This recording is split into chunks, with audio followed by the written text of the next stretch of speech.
ने बहुत महत्वपूर्ण विषय उठाया है और ये महत्वपूर्ण इसलिए बन जाता है कि सामान्य बीमारियों का भी इलाज अस्पतालों में नहीं है और जिस तरह की सूचनाएं हर दिन मिलती हैं और अस्पतालों की जो तस्वीरें देखने को अखबार में मिलती हैं, बड़ा दुख होता है कि आपकी पार्टी के नेता, पूर्व सांसद, उनके बेटे को हॉस्पिटल में एडमिशन ही नहीं हुआ। वो एक अस्पताल से दूसरे अस्पताल और दूसरे अस्पताल के बाद सबसे प्रीमियर हॉस्पिटल या सबसे प्रेस्टिजियस इंस्टीट्यूशन में गए और स्ट्रेचर पे पड़ा रहा उनका बेटा, उसकी जान चली गई। अध्यक्ष महोदय, सरकार ने क्या किया? सरकार अगर जिम्मेदारी समझती तो क्या माननीय सदस्यों की कमेटी नहीं बन सकती थी? जो यहां माननीय सदस्य जीते हुए लोग हैं, ये जो सदन में बैठे, क्या इनकी कमेटी बनकर के नहीं देख सकती थी? यही नहीं, एम्बुलेंस का इंतजार करिए। आप एम्बुलेंस बुलाना चाहते हैं, एम्बुलेंस नहीं आएगी आपके पास। कहो एम्बुलेंस में जान चली जाए। और अगर अस्पताल पहुंच गए तो स्ट्रेचर नहीं है, लोग अपने कंधों में, गोदी में रख करके या दो परिवार के दो सदस्य लेकर के जा रहे हैं। यह स्थिति है। और अस्पताल में बेड नहीं, दो भर्ती थे। जिस समय डेंगू अपने पीक पे जब डेंगू था तो अस्पतालों में एक बेड पर दो मरीज थे, राजधानी में थे। और अगर राजधानी में यह स्थिति है तो दूसरी जगह क्या स्थिति होगी प्रदेश के किस दूसरे कोने में? जो कहां घूमे, कहां जाए मरीज?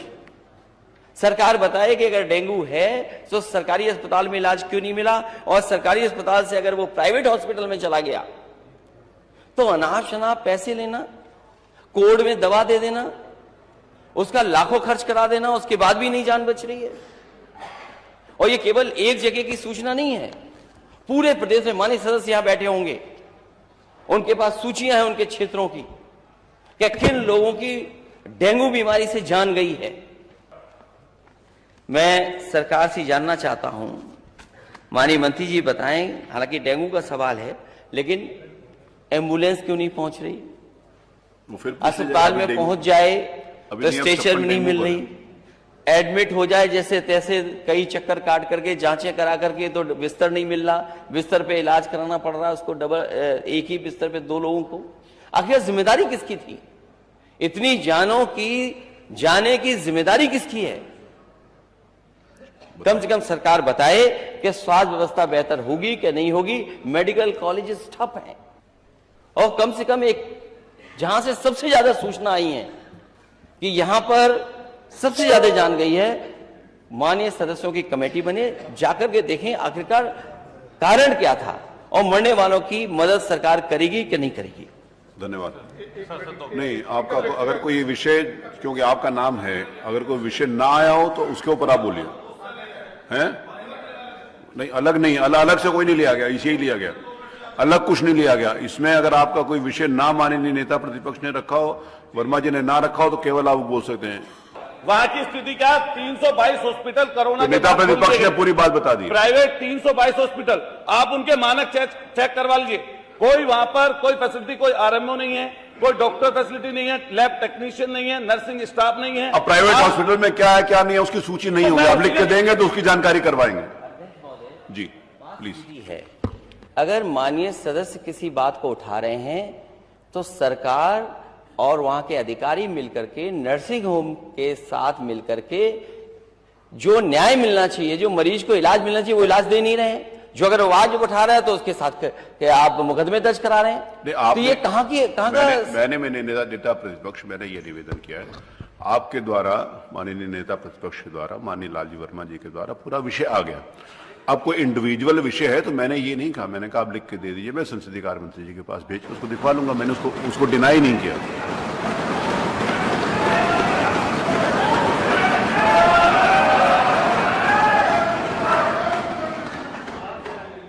जैसा प्रश्न होगा वैसे उत्तर भी आ रहा है।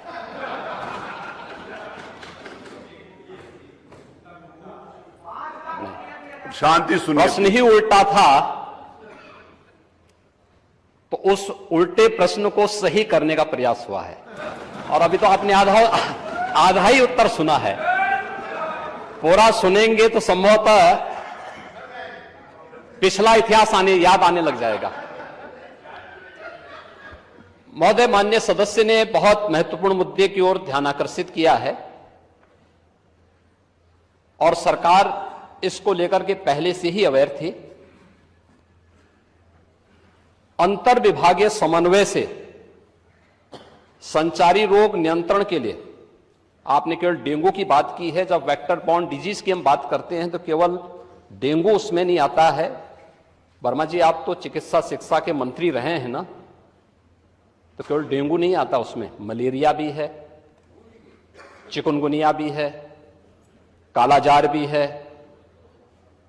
इन सभी से संबंधित वेक्टर बॉर्न डिजीज हो या फिर वाटर बॉर्न जल जनित हो या फिर विषाणु जनित कोई भी बीमारी हो, इनके उपचार के लिए सरकार के स्तर पर एक समन्वित प्रयास किया गया है और उस समन्वित प्रयास को ही हम लोगों ने संचारी रोग नियंत्रण का एक विशेष अभियान, वर्ष में 3 बार चलता है ये कार्यक्रम, जिसमें पहले 15 दिन संचारी रोग के लिए अवेयरनेस के साथ साथ अंतर विभागीय समन्वय से स्वास्थ्य विभाग नोडल विभाग होने के नाते सभी अन्य विभागों के साथ समन्वय के माध्यम से इन कार्यक्रमों को नियंत्रित करता है।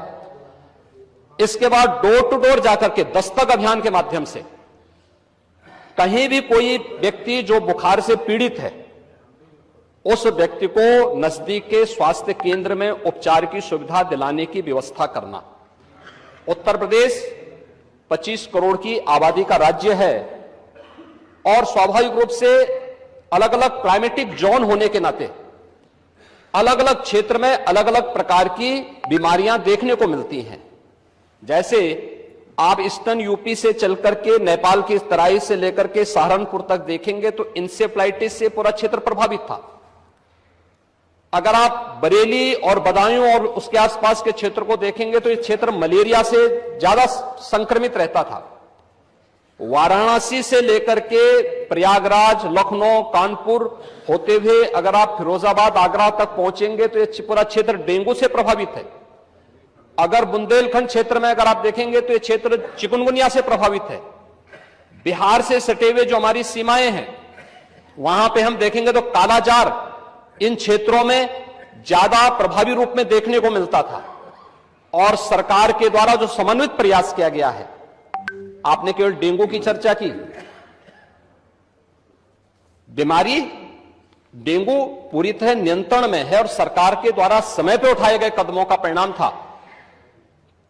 एक प्रकार का फ्लू हो गया है, फ्लू है, आता है, इसका एक अपना एक साइकिल इसका होता है। लेकिन मुझे आश्चर्य होता है कि जो सदस्य यहां पे प्रश्न उठा रहे थे, आप एक बहुत सीनियर सदस्य हैं, वो तो जब चिल्ला रहे थे तो मुझे उनके स्वास्थ्य की भी चिंता हो रही थी, रविदास मल्होत्रा जी की। उसको आपने जो बात कही है वह ब्लड ट्रिप नहीं था, उसको प्लेटलेट्स कहते हैं, ठीक है ना, प्लेटलेट्स कहते हैं। और वह पर्याप्त मात्रा में हर जनपद में आज के दिन पे उपलब्ध है। ब्लड सेपरेटर यूनिट, पहले होता क्या था कि हम होल ब्लड चढ़ाते थे। हर एक पेशेंट पे होल ब्लड की आवश्यकता नहीं, खासतौर पर वायरल जनित जो ये बीमारियां होती हैं जिसमें डेंगू है या बहुत सारे ऐसे वायरस आते हैं जो प्लेटलेट्स काउंट को कम करती हैं। उन स्थितियों में प्लेटलेट्स की अतिरिक्त आपूर्ति के लिए उस व्यक्ति को उसको बाहर से चढ़ानी पड़ती है। इसके लिए हर जनपद में ब्लड सेपरेटर यूनिट दी जा चुकी है, वे काम करनी शुरू की है। वहां पे हर जगह सरकार के स्तर पर बेहतर प्रयास हुआ है। और जहां तक नेता प्रतिपक्ष के द्वारा यह कहा जाना कि साहब प्राइवेट हॉस्पिटल में, याद रखना डबल इंजन की सरकार है, ये केवल बोलती नहीं करके दिखाती भी है। प्रदेश के अंदर 10 करोड़ लोगों को आयुष्मान भारत और मुख्यमंत्री जन आरोग्य योजना के अंतर्गत 5 लाख रुपए सालाना स्वास्थ्य बीमा का कवर भी ये सरकार उपलब्ध करा रही है। और किसी भी पैनल्ड हॉस्पिटल में, वह सरकारी हो सरकारी में सारी सुविधाएं फ्री में हैं, लेकिन किसी भी प्राइवेट हॉस्पिटल में जाता है तो वहां वे सुविधाएं मिल रही हैं। और ये पूरा सदन गवाह है कि हर माननीय सदस्य को इस सदन के द्वारा अपनी निधि से ही 25 लाख रुपए सालाना देने का अधिकार दिया गया है।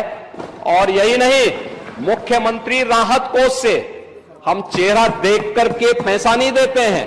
कोई भी व्यक्ति जो भी आवेदन करता है, कोई भी पीड़ित हो, उसकी जाति, उसका मत, उसका मजहब नहीं देखा जाता है, बल्कि वो पीड़ित राज्य का नागरिक है।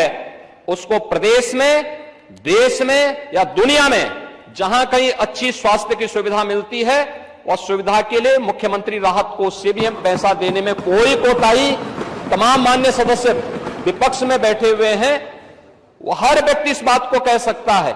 उनके प्रस्ताव आते हैं बिना किसी भेदभाव के, हमने उसके लिए भी धनराशि उपलब्ध कराई है।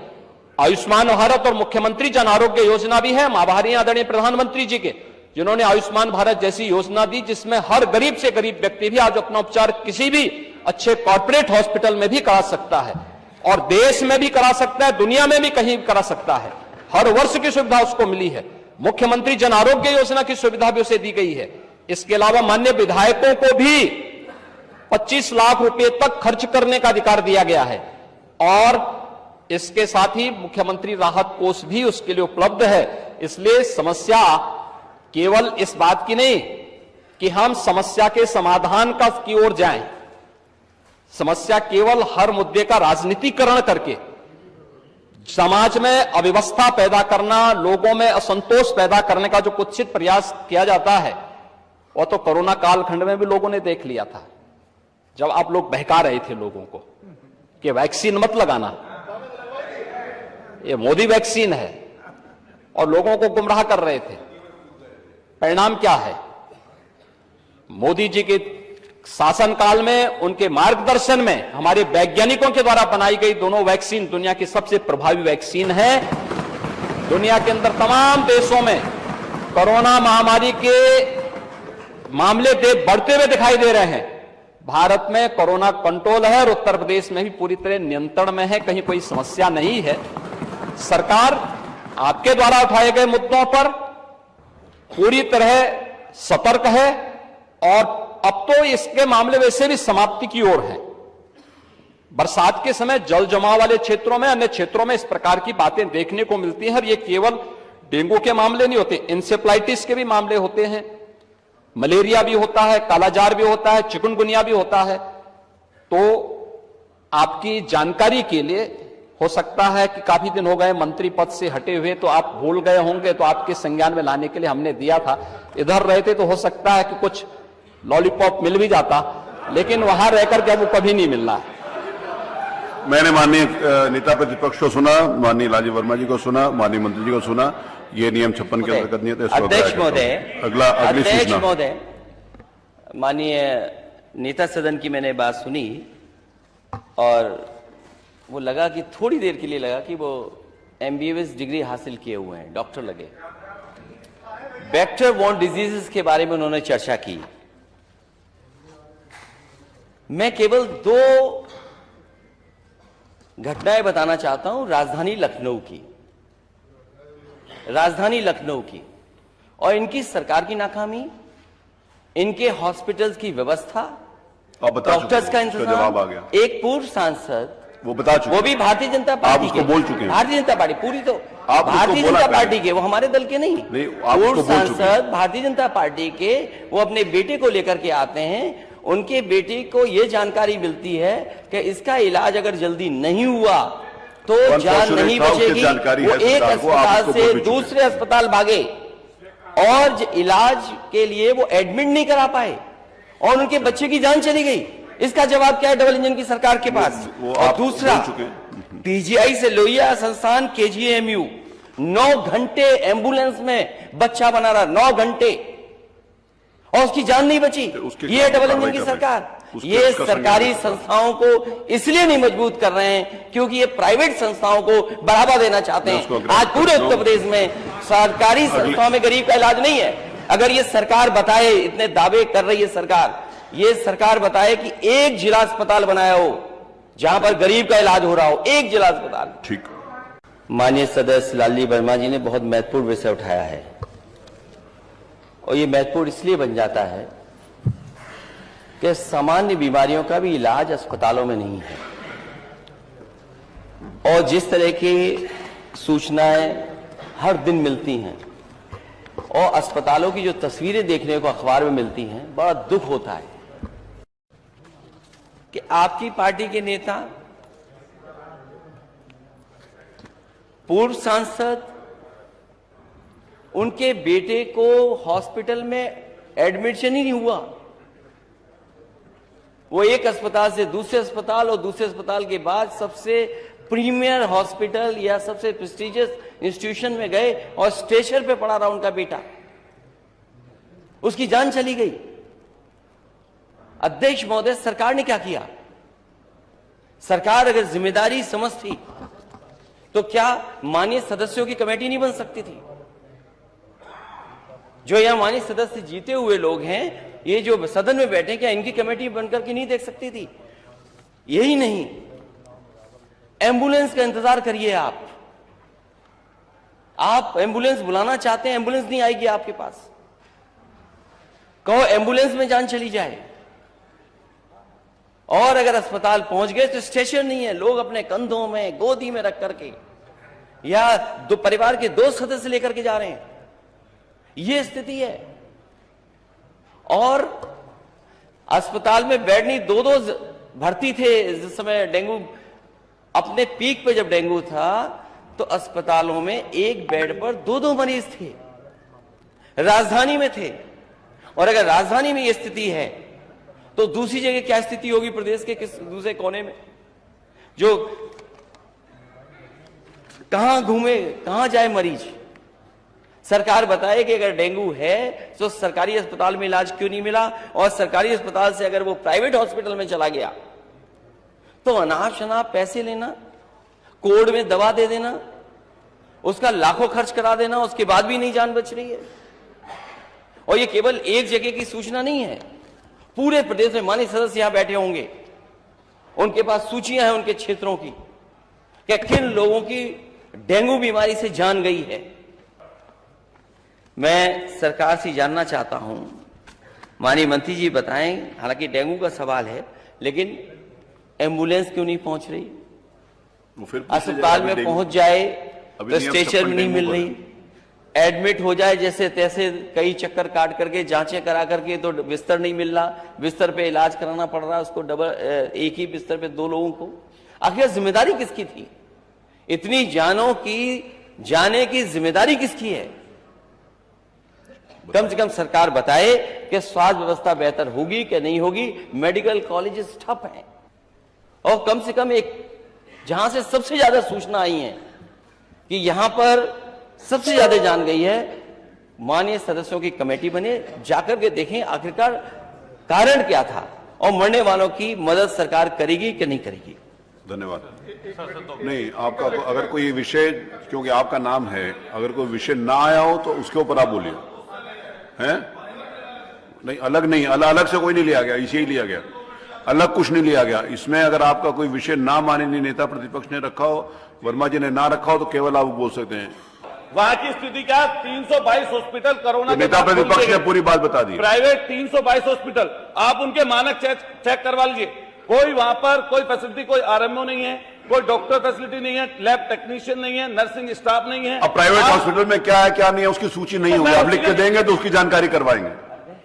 जी प्लीज। है, अगर माननीय सदस्य किसी बात को उठा रहे हैं तो सरकार और वहां के अधिकारी मिलकर के, नर्सिंग होम के साथ मिलकर के जो न्याय मिलना चाहिए, जो मरीज को इलाज मिलना चाहिए, वो इलाज दे नहीं रहे हैं। जो अगर आवाज उठा रहा है तो उसके साथ के आप मुकदमे दर्ज करा रहे हैं। तो ये कहां का? मैंने नेता प्रतिपक्ष, मैंने ये निवेदन किया है आपके द्वारा, माननीय नेता प्रतिपक्ष के द्वारा, माननीय लालजी वर्मा जी के द्वारा पूरा विषय आ गया। अब कोई इंडिविजुअल विषय है तो मैंने ये नहीं कहा, मैंने कहा आप लिख के दे दीजिए, मैं संसदीय कार्य मंत्री जी के पास भेज के उसको दिखवा लूंगा। मैंने उसको डिनाई नहीं किया।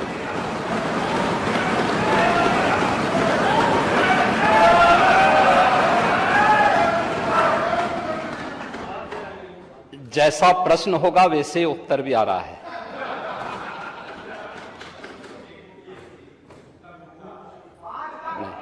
शांति सुनिए। प्रश्न ही उल्टा था, तो उस उल्टे प्रश्न को सही करने का प्रयास हुआ है। और अभी तो आपने आधा ही उत्तर सुना है।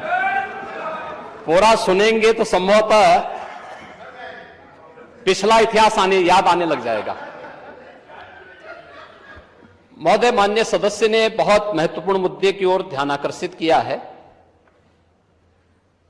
और सरकार इसको लेकर के पहले से ही अवेयर थी।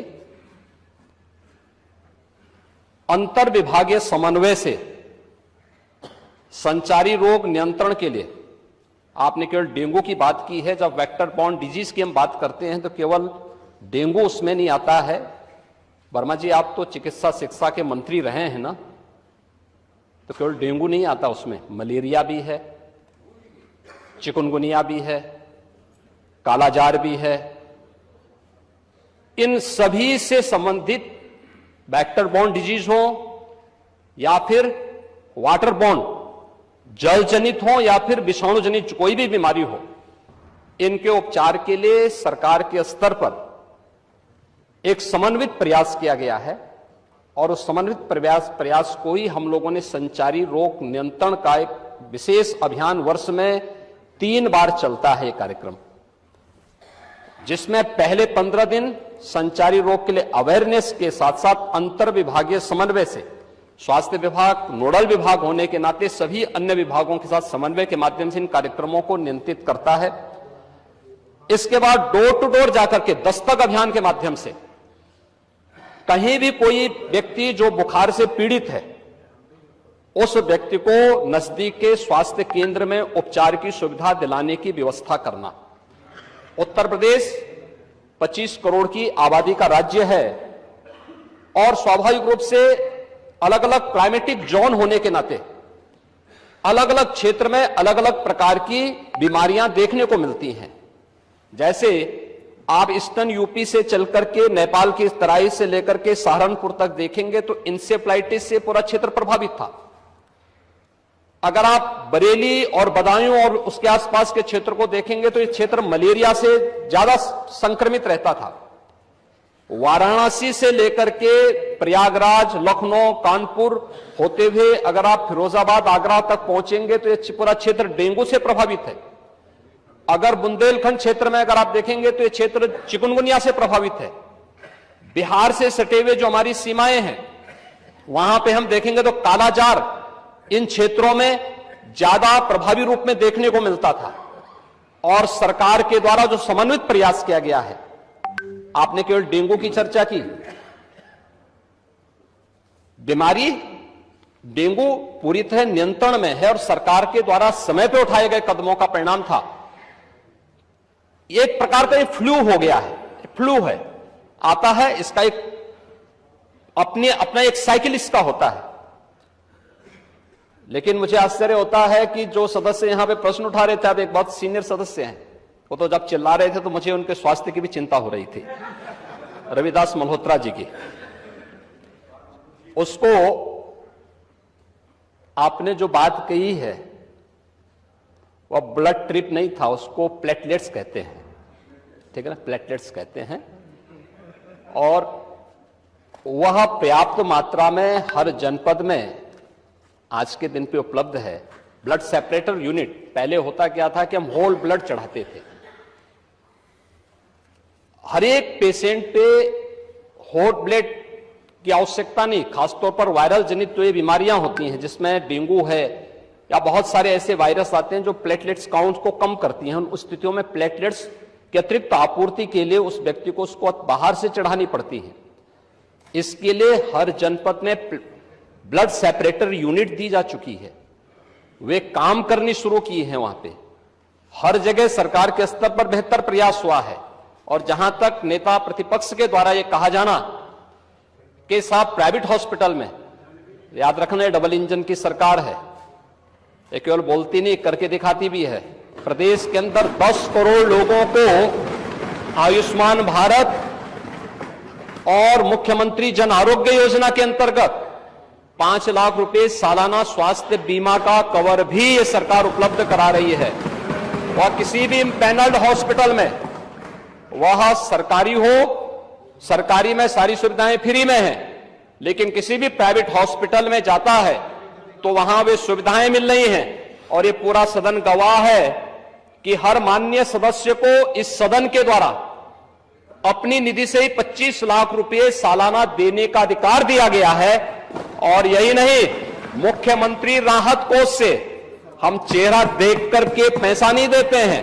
कोई भी व्यक्ति जो भी आवेदन करता है, कोई भी पीड़ित हो, उसकी जाति, उसका मत, उसका मजहब नहीं देखा जाता है, बल्कि वो पीड़ित राज्य का नागरिक है।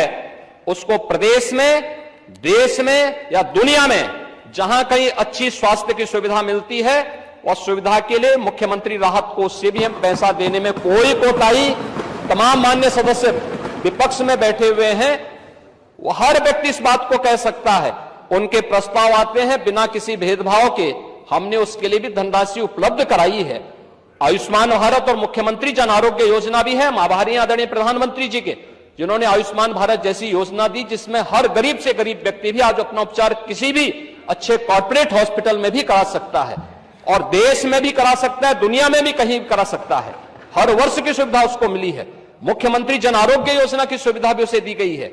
इसके अलावा माननीय विधायकों को भी 25 लाख रुपए तक खर्च करने का अधिकार दिया गया है, और इसके साथ ही मुख्यमंत्री राहत कोष भी उसके लिए उपलब्ध है। इसलिए समस्या केवल इस बात की नहीं कि हम समस्या के समाधान की ओर जाएं, समस्या केवल हर मुद्दे का राजनीतिकरण करके समाज में अव्यवस्था पैदा करना, लोगों में असंतोष पैदा करने का जो कुत्सित प्रयास किया जाता है, वो तो कोरोना कालखंड में भी लोगों ने देख लिया था, जब आप लोग बहका रहे थे लोगों को कि वैक्सीन मत लगाना, ये मोदी वैक्सीन है, और लोगों को गुमराह कर रहे थे। परिणाम क्या है? मोदी जी के शासनकाल में, उनके मार्गदर्शन में हमारे वैज्ञानिकों के द्वारा बनाई गई दोनों वैक्सीन दुनिया की सबसे प्रभावी वैक्सीन है। दुनिया के अंदर तमाम देशों में कोरोना महामारी के मामले बढ़ते हुए दिखाई दे रहे हैं। भारत में कोरोना कंट्रोल है, और उत्तर प्रदेश में भी पूरी तरह नियंत्रण में है, कहीं कोई समस्या नहीं है। सरकार आपके द्वारा उठाए गए मुद्दों पर पूरी तरह सतर्क है, और अब तो इसके मामले वैसे भी समाप्ति की ओर है। बरसात के समय जल जमाव वाले क्षेत्रों में, अन्य क्षेत्रों में इस प्रकार की बातें देखने को मिलती हैं। ये केवल डेंगू के मामले नहीं होते, इंसेफ्लाइटिस के भी मामले होते हैं, मलेरिया भी होता है, कालाजार भी होता है, चिकनगुनिया भी होता है। तो आपकी जानकारी के लिए, हो सकता है कि काफी दिन हो गए मंत्री पद से हटे हुए, तो आप भूल गए होंगे, तो आपके संज्ञान में लाने के लिए हमने दिया था।